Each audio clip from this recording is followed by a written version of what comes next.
दोस्तों बहुत बार सवाल होता है कि मुझे पैसा कहाँ डालना चाहिए, large cap, mid cap, small cap या माइक्रो कैप। दोस्तों ये लोग सोचते हैं कि माइक्रो कैप, स्मॉल कैप में रिटर्न बड़े अच्छे मिलते हैं, हो सकता है लार्ज कैप में मुझे रिटर्न अच्छे ना मिले। तो कुछ डेटा के आधारित दोस्तों अभी हम ये जानने का प्रयत्न करेंगे कि मुझे क्या चाहिए और मुझे जो चाहिए वो कौन प्रोवाइड कर सकता है, लार्ज, मिड, स्मॉल और माइक्रो कैप। रेडी हो आप लोग? चैनल सब्सक्राइब नहीं किया है, चैनल सब्सक्राइब कर दीजिए ताकि ये सब डेटा आपको मिलते जाए। दोस्तों ये जानने के लिए हमें कुछ डेटा एनालिसिस जरूर करना होगा, जैसे किसकी क्वालिटी ज्यादा अच्छी होती है, किसके ग्रोथ के ज्यादा चांसेस होते हैं, कहां पे कंसिस्टेंसी हमें मिलती है और बड़े निवेशक दोस्तों कहां पैसा लगाते हैं। राइट, तो ये जानने के लिए दोस्तों बेसिक आइडिया हम ले लेते हैं कि लार्ज, मिड, स्मॉल, माइक्रो ये होता क्या है। दोस्तों भारत में अगर हम बीएससी पे देखें तो 4000 ट्रेडेबल कंपनीज है। कितनी है? 4000 कंपनीज है जहां पे हम ट्रेड कर सकते हैं। तो इन 4000 कंपनीज में से हम पैसा किधर लगाएंगे? आपकी इस प्रश्न को आसान बनाने के लिए इंडेक्स ने ऑलरेडी बाइफरकेशन दिया हुआ है। दोस्तों इंडेक्स कई अलग अलग प्रकार से आपको हेल्प करती है, बाइफरकेट करके देती है। एक तो वो आपको हेल्प करती है ये जानने में कि लार्ज कैप कंपनी कौन सी है, आपको लगता है मुझे लार्ज कैप में डालना है, मिड कैप, स्मॉल कैप कौन सी है, माइक्रो कैप कौन सी है, ये आइडिया भी हमें काम लग सकती है। उसके साथ मैं सेक्टर बेस चलता हूं, मुझे लगता है कि भाई एफएमसीजी सेक्टर परफॉर्म करेगा, फाइनेंस करेगा, टेक्नो करेगा, तो एक्सचेंज ने वो सेक्टोरियल बाइफरकेशन भी दिया हुआ है। वो भी छोड़ो, आपको लगता है मुझे सेक्टर नहीं, मुझे थीम बेस जाना है। जैसे फाइनेंस एक थीम है, कंजप्शन सेक्टर नहीं है, कंजप्शन एक थीम है, इंफ्रा एक थीम है, तो वो भी दोस्तों आप लोगों के लिए है। राइट, तो सबसे पहले आज का जो हमारा टॉपिक है दोस्तों, लार्ज, मिड, स्मॉल या माइक्रो, हम ब्रॉडर इंडाइसेस जानने का प्रयत्न करते हैं। दोस्तों अभी मैंने आपको 4000 कंपनी बताई, ये 4000 कंपनीज मिलके दोस्तों करीबन 375 लाख करोड़ का मार्केट कैप रखते हैं। दोस्तों अभी समय बीता नहीं है, हम लोग 100 लाख करोड़, 200 लाख करोड़ की बातें करते थे। देखो 300 लाख आ गया और हम 400 लाख करोड़ की और तो आगे बढ़ रहे हैं। तो ये 375 लाख करोड़ कौन कंट्रीब्यूट करता है? ये तो 4000 कंपनीज है। ये 4000 कंपनीज को अगर हम सेग्रीगेट करें दोस्तों, तो सबसे पहले एक इंडेक्स बनाया हुआ है जिसका नाम है ऑल कैप। बीएससी में उसका नाम है बीएससी ऑल कैप, एनएससी में नाम है एनएससी टोटल मार्केट। इसका मतलब ये हुआ दोस्तों कि चलो 4000 कंपनी से, इन 4000 कंपनीज में से 150 करोड़ प्लस के मार्केट कैप वाली सब कंपनी का अगर मैं लिस्ट बनाऊं तो वो कितनी होती है? 150 करोड़ यानी एक नॉर्मल मार्केट कैप हुआ। दोस्तों 150 करोड़ प्लस मार्केट कैप में जितनी कंपनियां आई वो सबके समूह को हमने नाम दे दिया है, आप ऑल कैप का हो या एनएससी में टोटल मार्केट का हो। टोटल अगर हम देखें 4000 में से सिर्फ और सिर्फ दोस्तों 750 से 1000 कंपनियां क्वालिफाई होती है इस इंडेक्स में, यानी 4000 में से 150 करोड़ प्लस मार्केट कैप वाली कितनी कंपनी हुई? Not more than 1000। दोस्तों बीएससी में ज्यादा कंपनी लिस्टेड है तो वहां पे लिस्ट आपका 1000 तक पहुंचता है, एनएससी में 750। तो हम ये कह सकते हैं कि 4000 में से खाली 1000 कंपनीज को एक लेवल की कंपनी माना जाता है। ये जो 1000 कंपनी समूह में से निकल के आई, इनको हमने बोला ये ऑल कैप है। अब फ्यूचर में अगर हम स्मॉल कैप देखें, लार्ज कैप देखें, मिड कैप देखें, हम इंफ्रा देखें, हम एफएमसीजी देखें, वो सारी के सारे इंडेक्स, सारी की सारी कंपनियां आएगी तो इसी ऑल कैप में से। जो कंपनी दोस्तों ऑल कैप में भी दर्ज नहीं हो पाती है उन कंपनियों को इन इंडाइसेस में नहीं रखा जाता है। तो सबसे पहले दोस्तों एक चीज क्लियर हो गई कि 80-20 रेशियो से कंपनियां सेग्रीगेट हो गई। 80% कंपनी ऑलरेडी बाहर निकल गई जिसपे ध्यान देने की जरूरत नहीं है। ये 20% कंपनी से ही दोस्तों पूरा फोकस करने के लायक है। वो कैसे? दोस्तों मैंने बताया 375 लाख करोड़ का मार्केट कैप कौन देता है? सारी कंपनी मिलके देखिए, 4000 कंपनीज। पर अगर हमने खाली ऑल कैप की कंपनीज का लिस्ट बनाया जो कितनी हुई? खाली 1000। दोस्तों ये ऑल कैप की कंपनीज का मार्केट कैप कितना होता है? 99%। यस दोस्तों, 1000 कंपनी मिलके 99% मार्केट कैप को रिफ्लेक्ट करती है। बाकी की 3000 कंपनी पूरा झुंड मिलके भी खाली 1% में है। राइट, तो अगर हमने इन 1000 कंपनी पे फोकस किया मतलब आपने पूरे मार्केट पे फोकस किया। तो सबसे पहले झुंड में से आपके पास 1000 कंपनी निकल के आई। अब ये 1000 कंपनी में से मैं किधर देखूं? दोस्तों और सिंप्लीफाई करने के लिए ये जो 375 लाख करोड़ का मार्केट कैप हमें इन 1000 कंपनी से आ रहा है उनमें से टॉप 50% मार्केट कैप देने वाली जो कंपनीज है उसका नाम है लार्ज कैप। तो दोस्तों ऐसा नहीं होता है कि इतना मार्केट कैप यानी तुम लार्ज कैप, इतना मार्केट कैप यानी तुम स्मॉल कैप। 10 साल पहले क्राइटेरिया कुछ और होंगे, अभी के क्राइटेरिया कुछ और है। क्यों ऐसा? क्योंकि ये गिनती बड़ी सरल है। टॉप 50% मार्केट को कंट्रीब्यूट करने वाली सारी कंपनी लार्ज कैप में आती है। आज अगर बीएसई 375 लाख करोड़ का मार्केट कैप रखता है तो वो डेटा बढ़ चुका होगा, कंपनी उतनी ही होगी। दोस्तों 10 साल पहले जब 100 लाख करोड़ का मार्केट कैप था दोस्तों, उस समय का 50% वाली कंपनियों का मार्केट कैप कम होगा। तो ऐसे ना देखो कि इतना मार्केट कैप यानी ये कंपनी लार्ज कैप में होगी, वो क्राइटेरिया चेंज होता रहता है। बिल्कुल सरल बात है, टॉप 50% कंट्रीब्यूट करने वाली कंपनी निकल के आगे लार्ज कैप में, तो ये नाम हो गया दोस्तों लार्ज कैप का। अब दोस्तों लार्ज कैप में 1000 में से आती है लिमिटेड कंपनीज, क्योंकि निफ्टी 50 खुद जो निफ्टी 50 यानी भारत की टॉप 50 कंपनी, ये दोस्तों टोटल मार्केट जो है उसका 50% से ज्यादा कंट्रीब्यूट करती है। तो सरल बात हो गई कि ज्यादातर कंपनियां कौन सी होगी लार्ज कैप में? निफ्टी 50 वाली, राइट। तो एक लार्ज कैप का झुंड निकल के बाजू में आ गया। वो झुंड नहीं हुई, वो लिमिटेड कंपनी हुई जो 50% मार्केट को कंट्रीब्यूट करती है। उसके बाद का जो 25% मार्केट कैप हुआ वो कंपनियां कहलाती है मिड कैप। दोस्तों इनकी संख्या लार्ज कैप से कई ज्यादा होती है, पर लार्ज कैप 50% कंट्रीब्यूट करता है, कम कंपनियां। ये बहुत सी कंपनीज मिलके 25% खाली कंट्रीब्यूट करते हैं।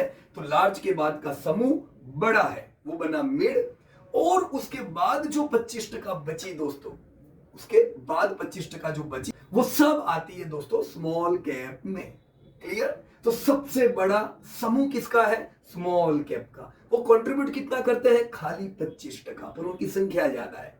उससे ऊपर का समूह क्या हुआ? Mid cap. स्मॉल कैप से ज्यादा कंपनियां कितनी? स्मॉल कैप से कम हुई, पर कंट्रीब्यूशन कितना? स्मॉल कैप से ज्यादा।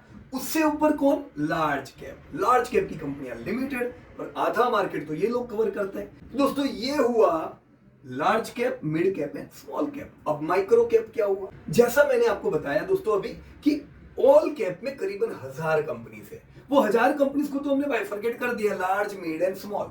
पर और ईज के लिए, अच्छे प्रकार से समझने के लिए दोस्तों, बहुत बड़ा वर्ग है जो निफ्टी 500 में इन्वेस्ट करना चाहता है। आपने वॉरेन बुफे के केस में पढ़ा होगा कि वो S&P 500 पे फोकस करते थे, यूएस की सबसे बड़ी 500 कंपनीज। तो भारत में भी दोस्तों निफ्टी 500 बना हुआ है। तो लार्ज, मिड, स्मॉल, अब जो मैं बता रहा हूं क्या है? सबसे बड़ी 50 हुई, राइट। ऐसे ही टॉप की जो 500 कंपनीज होती है उनको नाम दिया है निफ्टी 500। किसमें से? ऑल कैप, यानी जो 1000 कंपनीज ऑल कैप में है उनमें से टॉप 500 कंपनीज किधर आएगी? निफ्टी 500 में। अब दोस्तों बहुत सीधी बात है, भले ऑल कैप के 1000 में से 500 निफ्टी 500, बची कितनी? और 500, पर कंट्रीब्यूशन सेम नहीं है, कंपनीज सिमिलर है, ऊपर भी 500 नीचे भी 500। टॉप निफ्टी 500 की कंपनीज दोस्तों पूरे मार्केट के 80% मार्केट कैप के लिए रिस्पॉन्सिबल है। तो 80% मार्केट कैप टॉप की 500 कंपनीज के पास गया, बाकी का 20% मार्केट कैप नीचे की 500 कंपनियों के पास गया। तो इनकी कोई ज्यादा वैल्यू नहीं है। वैल्यू किसकी हुई? टॉप 500 की। दोस्तों इन्वेस्टर को निफ्टी 500 पे फोकस करना चाहिए। येट अगर आपको लगता है कि नहीं मुझे ये नीचे वाली 500 पे फोकस करना है, तो ये नीचे वाली 500 का भी तो कुछ नाम देना पड़ेगा। दोस्तों इन्हीं को कहते हैं माइक्रो कैप। इसीलिए दोस्तों आप माइक्रो कैप का झुंड देखोगे तो ज्यादातर स्मॉल कैप वाली कंपनीज होगी। निफ्टी 500 के भी जो बाद में वाली कंपनीज है वो सब किधर जाएगी? माइक्रो कैप में। तो राइट दोस्तों, तो क्लियरिटी हुई होगी, लार्ज, मिड, स्मॉल, और ये नया माइक्रो कैप आ गया। माइक्रो कैप समझने के लिए हम निफ्टी 500 भी समझे, राइट। अब दोस्तों इन सारी जो कंपनीज है वहां पे क्वालिटी कैसी होगी? दोस्तों क्वालिटी जानने के लिए इंडिविजुअल कंपनीज का अपने सेक्टर में मार्केट शेयर क्या है वो भी एक जानना जरूरी है। अगर आपकी जो कंपनीज है वो सेक्टर में, चाहे लार्ज है, मिड है या स्मॉल है, अगर उनका कंट्रीब्यूशन बहुत अच्छा है, मतलब तगड़ा धंधा करती है, तो वो स्मॉल कैप हुई या लार्ज कैप, वो अच्छी कंपनी हुई। कम से कम एक गुण है, वो है बिजनेस करने का। मैं 100% क्वालिटी नहीं कह रहा हूं, पर एक गुण तो है। अगर आपकी कंपनी अपने सेगमेंट में लीडर है, तो बहुत से लोग ये सोचते हैं कि जब मैं लीडिंग कंपनी की बात करता हूं, मैं कोई लीडर कंपनी में निवेश करने का कहता हूं, तो मैं ये कहता हूं लार्ज कैप। नो, ऐसा बिल्कुल नहीं है। दोस्तों आप पुराने सेक्टर देखोगे तो लीडिंग कंपनियां लार्ज कैप में होगी, क्योंकि पुराने सेक्टर होगी। सीमेंट में अल्ट्राटेक लीडर है, वो लार्ज कैप हुई। बैंकिंग में एसबीआई एचडीएफसी बैंक है, लार्ज कैप हुए। लेकिन न्यू एज सेक्टर जो होंगे, फॉर एग्जांपल अम्यूजमेंट पार्क हुआ, ये न्यू एज सेक्टर है। यहाँ पे आपकी जो लीडिंग कंपनी है, फॉर एग्जांपल वंडरला, क्या वो लार्ज कैप है? नो, स्मॉल कैप है। यस दोस्तों, माइक्रो कैप के लिस्ट में आएगी। मैपमा इंडिया जो है दोस्तों लीडिंग कंपनी हुई है आपकी, वो अपने सेगमेंट में लीडिंग है, पर क्या वो लार्ज कैप है? नहीं, वो स्मॉल कैप है, वो भी माइक्रो में ही आएगी दोस्तों, स्मॉल से भी नीचे, राइट। तो बिजनेस जब आप कंपनीज का देखते हो तब लीडरशिप अगर देखेंगे तो लार्ज हो, मिड हो, स्मॉल हो, में फर्क नहीं पड़ता है। लीडिंग कंपनी एक क्वालिटी हुई। उसी प्रकार से दोस्तों कंपनीज एक्सपांड करने के लिए दोस्तों डेप्ट लेती है। डेप्ट टू इक्विटी रेशियोज देखने चाहिए दोस्तों। जनरली ये देखा जाता है कि जैसे जैसे आपकी कंपनी स्टेबल होती जाती है, हो सकता है कि डेप्ट धीमे धीमे आपकी कंपनी कम करे, राइट। ये समझने के लिए मेरे पास एक डेटा है आईसीआर का। दोस्तों आईसीआर क्या है? आईसीआर यानी इंटरेस्ट कवरेज रेशियो। आईसीआर क्यों देखा जाता है? दोस्तों आईसीआर देखा जाता है ये जानने के लिए कि आपकी पर्टिकुलर कंपनी की डेब्ट एंड लीज पेइंग कैपेसिटी कैसी है। अगर आपकी कंपनी के पास जो पैसा बचता है, मैंने धंधा किया, मैंने खर्चा किया, अब जो पैसा बचा, earning before interest tax and depreciation, जो पैसा मेरा बचा, क्या वो पैसा सफिशिएंट है मुझे जो ब्याज देना है उसके लिए, या मुझे जो लीज का पेमेंट देना है उसके लिए, राइट। तो इंटरेस्ट कवरेज रेशियो देखा जाता है आपकी कंपनी की कैपेबिलिटी जानने के लिए, कि आपकी कंपनी कितनी कैपेबल है इंटरेस्ट और लीज लायबिलिटी पे करने के लिए। इस केस में दोस्तों 20 प्लस का आईसीआर होता है, उसे हम कंफर्टेबल मानते हैं। कंफर्टेबल मतलब इन्वेस्टमेंट के लिए वो प्रॉपर कंपनी हुई। दोस्तों 20 का आईसीआर यानी आपकी कंपनी ने धंधा किया, सब खर्चे किए, अब बचे 1000 करोड़। इस 1000 करोड़ में से अगर 1000 करोड़ ही इंटरेस्ट पे करना है तो बड़ी मुश्किल बात होगी, कुछ प्रॉफिट के लिए तो बचेगा ही नहीं। तो 1000 करोड़ का पैसा बचा, 1000 करोड़ इंटरेस्ट पे करना है, तो उसका आईसीआर कितना हुआ? 1। तो रिस्क हुआ दोस्तों। अगर जो बचा वो पैसा इंटरेस्ट पे करने से भी कम है, एक से भी कम वाली कंपनी, तो बड़ी रिस्की हुई। अगर आप 2 आईसीआर लेते हो, मतलब 1000 करोड़ बचे, मुझे खाली 500 करोड़ का पे करना है, तो ये 2 हुआ, तो ये 1 से तो कंफर्टेबल है। वैसे 3, 4, 5 ये सब कंफर्टेबल रेंज हुई। पर जब हम इन्वेस्ट करते हैं लॉन्ग टर्म में दोस्तों, ये ध्यान रखो कि इंटरेस्ट पेमेंट प्लस माइनस होते रहते हैं। अभी जैसे इंटरेस्ट रेट हाई है तो डेब्ट लायबिलिटी बढ़ी हुई होती है कंपनी की। आपने देखा इस साल रिलायंस की डेब्ट बढ़ गई, क्यों? इंटरेस्ट रेट हाई है, तो आईसीआर बिगड़ता है। अभी आप पहले से 3-4 के आईसीआर वाली कंपनी लोगे तो ऐसे बुरे समय में 0 पे आ जाएगी, राइट। तो इन्वेस्टमेंट के लिए क्या है बराबर? 20 के आईसीआर वाली कंपनी बराबर है, राइट। लेकिन मैंने यहाँ पे सारी लिस्टेड कंपनियों का डेटा दिया हुआ है। इस डेटा में दोस्तों एनएससी पे लिस्टेड सारी कंपनी कवर कर दी। बीएससी में तो बहुत सारी कंपनी है, तो चलो अपन एनएससी की 2800 कंपनी ले लेते हैं। अब देखो 2800 ये हो या बीएससी की 4000 हो, मूल बात ये है कि ये पीछे वाली कंपनियों का वैसे भी कंट्रीब्यूशन तो कुछ है नहीं। 99% कंट्रीब्यूशन कौन करता है, याद है ना? मार्केट कैप में या धंधे में या प्रॉफिट में टॉप 1000 कंपनीज। तो फिर भी मैंने यहाँ पे 2880 कंपनी का डेटा दिया है। दोस्तों अभी Q2 के सब नतीजे आ गए थे, Q3 के रिजल्ट अभी आ रहे हैं। तो as per Q2 result, H1 result अगर हम देखें, आप देख सकते हो दोस्तों 22% कंपनीज 1 से भी कम आईसीआर वाली है, या 2800 में से।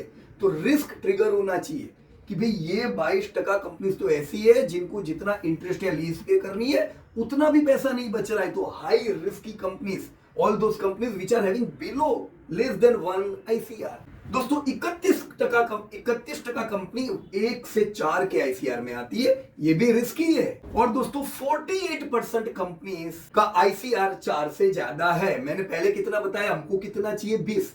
तो सीधी बात है दोस्तों, हर एक कंपनी का इतना बड़ी आईसीआर नहीं होता है।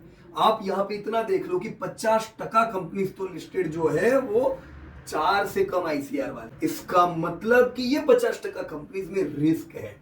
तो रिस्क वगैरह वाली कंपनी तो अब तो लिमिटेड हो गई। अब ये तो 4 से ज्यादा है, मैं तो 5 को भी रिस्क मानता हूं, 10 को भी रिस्क मानता हूं, 20 मेरे लिए कंफर्टेबल है। तो आप सोचो कंफर्टेबल वाली कंपनियां तो कितनी कम हुई, राइट फ्रेंड्स। वो कंपनीज का आईसीआर बढ़िया होता है जो जानती है कम पैसे से अपने बिजनेस को मैनेज करना। जो कुछ ब्रांड ऐसी दे रही है कि उनकी प्रोडक्ट कंसिस्टेंट बिकती है, ब्रांड के कारण उनके मार्जिन अच्छे रहते हैं, कंपीटिटिव स्ट्रेंथ होती है, तो दोस्तों बाकी केपीआई भी उनके अच्छे होते हैं। तो 50% का कंपनी तो इधर से निकाल ही देना आप लोग। राइट। अब जरा दोस्तों वैल्यूएशंस भी से भी देख लेते हैं कि भाई निफ्टी 50 यानी टॉप 50 कंपनीज और कम से कम निफ्टी 500 का पी कैसा है। जैसे यहाँ पे टेबल में दिया हुआ है, निफ्टी 50 का ट्रेल पी अभी सितंबर में 22 का था। फॉरवर्ड पी आप देख रहे हो 21.9 है। दोस्तों फॉरवर्ड पी कम कब होता है? दोस्तों फॉरवर्ड पी कम तब होता है जब प्रॉफिट के ज्यादा बढ़ने की उम्मीद होती है। जब प्रॉफिट टूटने वाले होते हैं तो फॉरवर्ड पी नीचे होता है। इस केस में आप देख सकते हो कि जो सितंबर में हमने ट्रेल पी देखा उससे फॉरवर्ड पी कम दिख रहा है, यानी जो पी आप जनरली देखते हो ट्रेल पी उससे बाजार थोड़ा सस्ता रहता है। कंसिडरिंग इन्वेस्टर जानते हैं कि भी प्रॉफिट बढ़ रहे हैं, ये साल वैसे भी आपकी कंपनियों के 20% से तो प्रॉफिट बढ़े हैं, तो पी तो सस्ता ही होता रहता है। तो जो पी आप रोज देखते हो उसी को हकीकत ना मान के चलो, फॉरवर्ड पी भी देखो। ठीक वैसे अगर मैं निफ्टी 500 की कंपनीज लूं, जैसे निफ्टी 50 कंपनी, निफ्टी 500 एक झुंड आ गया 500 कंपनियों का, उसका पी 23.5, तो निफ्टी 50 से निफ्टी 500 का पी ज्यादा है। ये क्यों ऐसा होता है दोस्तों? पी कब ज्यादा होता है? दो कारणों से। या तो भाव बढ़े हुए हैं ज्यादा, जो टूट भी सकते हैं, पर जरूरी नहीं है कि भाव बढ़ने से ही पी बढ़े। दोस्तों प्रॉफिट कम हो तो भी पी राइज होता है, राइट। इस केस में एक बात तो क्लियर है कि निफ्टी से निफ्टी 500 महंगा है। अब निफ्टी 500 भी मैं फॉरवर्ड करूं तो वो भी सस्ता हो रहा है। इसका मतलब ये है कि भारत की जो कंपनीज है, चाहे टॉप की कंपनीज हुई, लार्ज कैप हुई, मिड कैप हुई, राइट, जो 500 में आती है दोस्तों, कंपनीज के प्रॉफिट तो बढ़ने वाले हैं।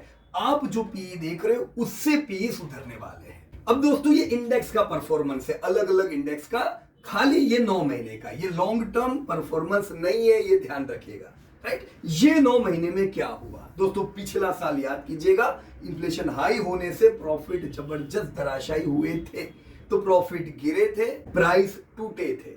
तो पिछले साल से इस साल के बीच में चेंजेस क्या हुआ है? पिछले साल से ये साल में धंधे सुधरे, प्रॉफिट जबरदस्त सुधरे। धंधे 12% से सुधरे पर प्रॉफिट 20% प्लस से सुधरे। इसकी इफेक्ट दाम पे आई होगी। दोस्तों बुरे समय में जो बीटा हाई वाले इंडेक्स होते हैं, जैसे निफ्टी 50 से निफ्टी 500 का बीटा ज्यादा ही होता है, यानी वो टूटने में ज्यादा टूटता है, चलने में ज्यादा चलता है। निफ्टी 500 से हाई बीटा स्मॉल कैप का होता है दोस्तों, वो भी टूटने में ज्यादा टूटता है, चलने में ज्यादा चलता है। तो जब आप near term mid term index देखते हो ऐसे समय पे दोस्तों, आपको हाई बीटा के परफॉर्मेंस ज्यादा अच्छे दिखेंगे। अब परफॉर्मिंग टाइम पे देखोगे तो वो लोग आउट परफॉर्म करेंगे। अब अंडर परफॉर्मिंग टाइम पे देखोगे तो वो लोग अंडर परफॉर्म भी करेंगे। क्यों? क्योंकि उनका बीटा हाई रहता है। ये 9 महीने का अगर हम डेटा देखें तो हाई क्लियर है कि 9 महीने में micro cap is top performer. तो ये साल के 9 महीने अगर हम कंपेयर करें तो क्लियर हो जाता है कि निफ्टी 50 जो बिल्कुल लार्ज कैप फर्म को रिप्रेजेंट करती है, उनसे ज्यादा performance mid cap, small cap और माइक्रो कैप का हुआ। क्यों दोस्तों? क्योंकि ये रैली वाला टाइम था। तो डायरेक्टली अगर मैं निफ्टी 50 को माइक्रो कैप से कंपेयर करूं तो ह्यूज डिफरेंस होता है दोस्तों। ऐसा ही ह्यूज डिफरेंस बुरे समय में भी होता है। निफ्टी 50 स्टेबल होती है, चलने में, गिरने में। गिरावट में हम देखें जैसे कोविड में हुआ था, इन्फ्लेशन बढ़ा तब हुआ था, अब 2008 का टाइम देख लो, ऐसे समय पे जबरदस्त अंडर परफॉर्मेंस भी आता है, राइट। तो इन इंडेक्स का अगर हम पी देखें तो लार्ज कैप का पी दोस्तों 22.7 है, mid cap, small cap, micro cap का निफ्टी से ज्यादा है। पर इन सारे इंडेक्स में दोस्तों करीबन हम कह सकते हैं 70% कंपनीज का पी अपने इंडेक्स से ज्यादा है। ऐसा कब हुआ होता है? जब शेयर चलता है पर अर्निंग अच्छी नहीं होती है, राइट। पी कैसे गिनते? Price divide by earning. तो प्राइस बढ़े, अर्निंग ना बढ़े तो पी दोस्तों हाई होता है। तो ऐसी 70% कंपनीज है दोस्तों जो इंडेक्स से ज्यादा पी पे है। तो ये चार्ट से पता भी चल सकता है कि भाई सबसे पूरे झुंड में सस्ता कौन है। निफ्टी 50 सबसे सस्ता है। सस्ता कब होता है? जब अर्निंग दोस्तों आपके प्राइस को रिफ्लेक्ट करती है। सबसे महंगा कौन है? माइक्रो कैप सबसे महंगा है दोस्तों। पिछले 3 साल बाजार के अगर हम कंपेयर करें तो ये अच्छे साल थे। क्यों मैं कहूंगा? क्योंकि कोविड के बाद हमने जबरदस्त जंप देखा। बीच में इन्फ्लेशन ने आपके बाजार को गिराया, पर वो एक मिड ईयर था। निफ्टी के 3 साल के रिटर्न देखे दोस्तों तो 16% कगार के है दोस्तों। 16% भी कगार नहीं है, परसेंटेज है। तो ये ऐसा नहीं कहेंगे बहुत अच्छा है, क्योंकि बीच का एक साल दोस्तों अंडर परफॉर्मेंस का आया था इन्फ्लेशन की वजह से। तो आप 1 साल का देखो तो दोस्तों खाली 60% है, राइट। तो 1 साल का निफ्टी का 60%, 3 साल का कितना, 16%। इस केस में माइक्रो कैप देखे तो माइक्रो कैप में 1 साल में जबरदस्त उछाल आया, क्योंकि उनके प्रॉफिट बहुत अच्छे बढ़े। क्यों? क्योंकि टूटे बहुत। तो ये 1 साल का परसेंटेज गेन दोस्तों 58%, पर 3 साल का परसेंटेज गेन देखो तो 52। इसका मतलब क्या हुआ, कंसिस्टेंट परफॉर्मेंस। हमको क्लियर आइडिया होती है कि अब जो टाइम पे कगार देखोगे उसका बड़ा अहमियत है। आप रैली के टाइम पे देखोगे यस माइक्रो कैप ने जबरदस्त रिटर्न दिए। 3 साल के टर्म में निफ्टी 50 के 16 के सामने माइक्रो कैप के 52%, बराबर है, राइट। तो जब कभी कहीं भी आपको शॉर्ट टर्म डेटा दे तो अट्रैक्शन बड़ा होता है दोस्तों। पर ऐसे में अगर गिरावट आती तो ज्यादा कौन गिरेगा, निफ्टी 50 की माइक्रो कैप। माइक्रो कैप अगर गिरावट के समय जब आप रिटर्न निकालोगे तो लगेगा अरे यार पैसे नहीं डालना चाहिए। तो कभी भी माइक्रो कैप, निफ्टी 50 या इस झोल में नहीं रहने का। हमें यह सोचने का कि भी मैं जहां पे इन्वेस्ट करूं मैं लीडिंग कंपनी और अच्छी कंपनी में निवेश करूं। मैंने जैसे आपको पहले उदाहरण दिया कि भी आपको डिजिटल मार्केटिंग जो एक इमर्जिंग ट्रेंड है वैसी कंपनी देखनी है, आपको ड्रोन की कंपनी देखनी है, आप एआई की कंपनी देख रहे हो, आप कोई भी इमर्जिंग सेक्टर ले रहे हो, वहां लार्ज कैप होगा ही नहीं। तो वहां पे आपको कंपनी छोटी छोटी मिलेगी जहां पे परफॉर्मेंस आएगा। क्यों परफॉर्मेंस आएगा, वो लीडिंग होगी, उनकी ब्रांड होगी, भले छोटी है पर ब्रांडेड कंपनीज होती है। पर आप पुराने सेक्टर में जाओगे वहां पे तो आपको लार्ज कैप ही लेनी है। तो ये सोचो कि मुझे अच्छी कंपनी में पैसा लगाना है, लार्ज, मिड, स्मॉल भूल जाओ। ये बताने के लिए मैं आपको और एक चार्ट शेयर करता हूं दोस्तों। ये चार्ट बड़ा सीधा रिफ्लेक्शन है। पहले मैंने यहां इंडिविजुअल इन्वेस्टर का डेटा दिया हुआ है। इंडिविजुअल इन्वेस्टर दोस्तों जो कहीं किसी की बात सुन के या टिप लेके दोस्तों निवेश करते, ज्यादातर यही होता है दोस्तों। इंडिविजुअल इन्वेस्टर के केस में उनके 100 रुपए में से खाली 8 रुपए निफ्टी 50 में लगे हुए हैं। मिड कैप में होंगे, स्मॉल कैप में होंगे, पर निफ्टी 500 के परे यानी माइक्रो कैप में कितने पैसे लगे दोस्तों, 20% रुपए। यानी इंडिविजुअल इन्वेस्टर्स के 100 में से 20 रुपए मार्केट माइक्रो कैप में है। क्यों ये चेंज क्यों आया, ये रिटर्न देख के। क्योंकि वो लोग क्या देखते हैं, अभी जो अच्छा दौड़ रहा है चलो घोड़े पे सवार हो जाओ। इसीलिए दोस्तों हम लोग फंसते हैं, राइट। तो इन्वेस्टमेंट का एक बड़ा हिस्सा माइक्रो कैप में इंडिविजुअल इन्वेस्टर का है। चलो उन लोगों का डेटा देखें जो लोग प्रॉपर रिसर्च करके काम करते हैं और जो सही में कमाते हैं दोस्तों। एफआईआई हुए, म्यूचुअल फंड हुई, यानी इंस्टीट्यूशनल इन्वेस्टर्स। तो नीचे ये जो डेटा दिया हुआ है दोस्तों ये इंस्टीट्यूशनल इन्वेस्टर का है दोस्तों। उनका 45% इन्वेस्टमेंट दोस्तों निफ्टी 50 की कंपनीज में है जो कम रिटर्न देती है। पर वो लॉन्ग टर्म इन्वेस्टर है, वो जानते हैं कि ये मुझे स्टेबल रिटर्न देता है। गिरावट के समय भी यही है जो मुझे बचाता है। लोगों के पोर्टफोलियो धराशायी हो जाते हैं। पर जब आप प्रॉपर पोर्टफोलियो बनाते हो दोस्तों लालच में आए बगैर, तो दोस्तों आपका पोर्टफोलियो सस्टेन करता है, कंसिस्टेंट डिविडेंड देता है। वो दूसरी कंपनियां दोस्तों लॉसेस में आ जाती है, आपको डिविडेंड नहीं दे पाती है। सो इंस्टीट्यूशनल के केस में 100 में से 20 रुपया निफ्टी 50 में, और माइक्रो कैप में उनका कितना रुपया लगा हुआ है दोस्तों, 17 रुपया, राइट। मैं ये नहीं कह रहा माइक्रो कैप में नहीं डालना चाहिए दोस्तों, डालना चाहिए, पर वहां की भी कंपनियां लिमिटेड होगी। मैं खाली माइक्रो कैप या स्मॉल कैप देख के पैसा डालूंगा तो अच्छी कंपनियां नहीं आएगी। वो मेरी कंपनी जो माइक्रो कैप में मैं डाल रहा हूं वो अपने सेक्टर की तो लीडर ही होनी चाहिए, राइट। पर वो क्यों माइक्रो कैप है, क्योंकि वो सेगमेंट अभी इंडिया में छोटा है। जैसे ये सेगमेंट बढ़ेगा आपकी माइक्रो कैप कल मिड कैप और लार्ज कैप भी बनेगी दोस्तों, राइट फ्रेंड्स। तो हमने बड़ा डिफरेंस देखा इंडिविजुअल इन्वेस्टर्स क्या करते हैं और इंस्टीट्यूशंस क्या करती है, उन लोगों के बीच का। दोस्तों इसके साथ ही ये चार्ट भी गाइड कर सकता है दोस्तों।